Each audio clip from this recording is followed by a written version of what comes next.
O caminho tátil, logo na entrada do shopping, conduz a uma exposição instigante. Como descrever uma imagem?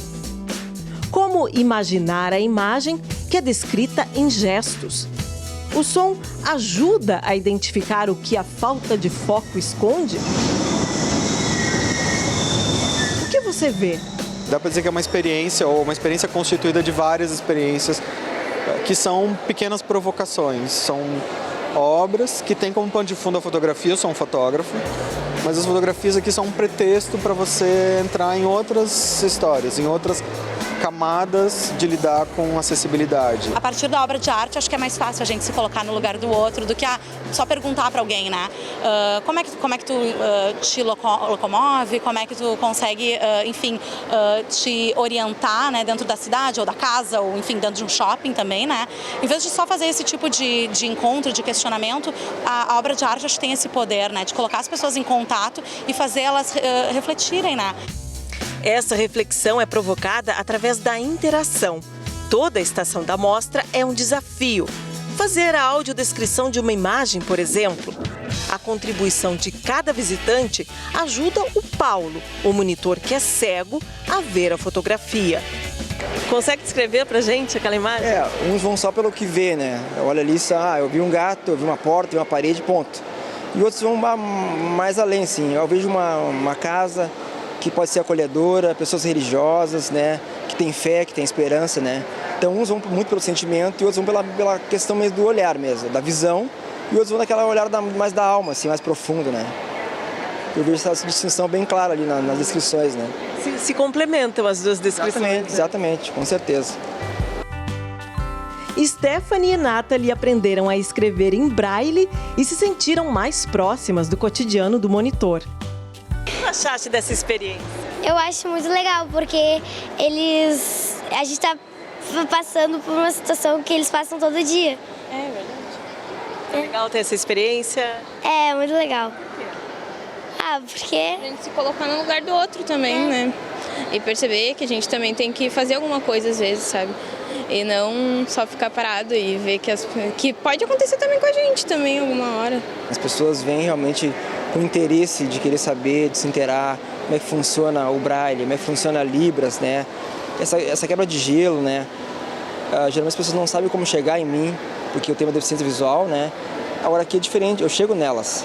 Eu vejo que elas estão vendo as obras ali, estão tendo dificuldade, eu chego. Boa tarde, boa noite, eu sou Paulo Fernando, sou monitor da exposição. E aquilo quebra aquele gelo que tem, aquela barreira que tem, né, entre a pessoa com deficiência e as pessoas sem deficiência, acaba sendo quebrada nesse momento quando eu chego, né? A gente tem ficado o máximo possível aqui justamente para curtir, porque a gente tem visto uma série de encontros acontecendo, né? Às vezes vem assim um grupo de adolescentes e olha meio de canto, meio de longe, né? Tenta entender primeiro o que é isso, para depois se aproximar. E aí vê uma menina ali, a Brenda, do outro lado, né? Fazendo né, alguns sinais. O que é aquilo ali? De repente não identificam exatamente o que é Libras, né? Vem uma pessoa gesticulando e elas vão se aproximando aos pouquinhos. E aí os monitores também estão convidando as pessoas, eles estão provocando esse encontro, então estão chamando para participar, e aí quando esse encontro acontece, ele é incrível. A exposição foi toda projetada com recursos de acessibilidade. Exato, a ideia é incluir pessoas com e sem deficiência, colocar todo mundo a passar pelas mesmas experiências, pela mesma brincadeira, pela mesma dinâmica. Então, para isso, a gente explora colocar as pessoas que não têm deficiência a enxergar o mundo através do olhar das pessoas que têm deficiência. É isso que as obras já propõem. E para que todo mundo possa participar, a gente tem os recursos especiais, ferramentas de acessibilidade, né, como piso tátil, como audiodescrição, como textos escritos em tinta, impressos em tinta, como intérprete de Libras, enfim, são ferramentas de acessibilidade para que todo mundo possa participar. Então, é muito importante a pessoa ter essa empatia, ela aprender que é importante ter o uso da língua de sinais. É importante ter interesse em aprender esse tipo de língua. Porque como que vai se comunicar com pessoas surdas? Por exemplo, no hospital.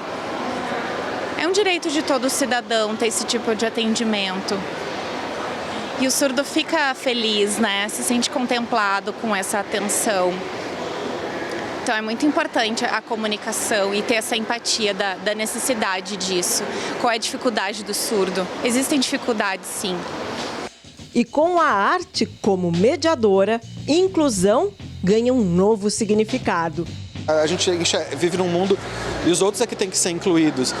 Mas quando a gente é confrontado com o modo de ver dos outros, ou quando a gente tem que ser guiado pela exposição por um monitor cego, ou tem que estabelecer um diálogo com uma menina que só fala libras, né, que só se comunica por libras, você também é incluído num mundo que você não conhece. Então tem uma inclusão de dupla via, de mão dupla, que eu acho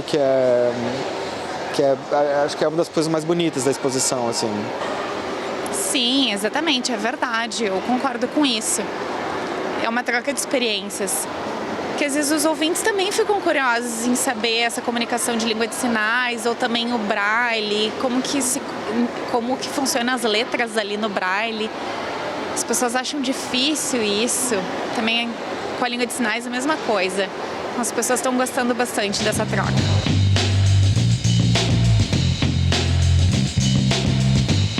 Eu cheguei e não sabia de nada o que estava acontecendo ali, o que era a exposição. Aí quando eu vi, me deparei com pessoas deficientes ali apresentando os trabalhos, mostrando para nós como é que é o que eles enxergam, como eles enxergam, né? Que nem tinha a mulher cega ali. É diferente, que nem eu vim ver o quadro aqui, eu olhei o quadro preto, eu estava me dizendo como é que era o quadro, só que eu cheguei aqui e eu vi o quadro realmente, eu vi como é difícil a sensação dela, me vi na situação dela sendo cega. Te sentiste incluído num outro mundo que tu não conhecia? Isso, me senti incluído no outro mundo. E se o Bruno se sentiu incluído, a Andressa se viu representada. Eu sou míope e eu enxergo aquilo. Eu uso lente de contato e quando eu tiro, é a mesma coisa que eu enxergo, é o quadro do jeito que tá ali.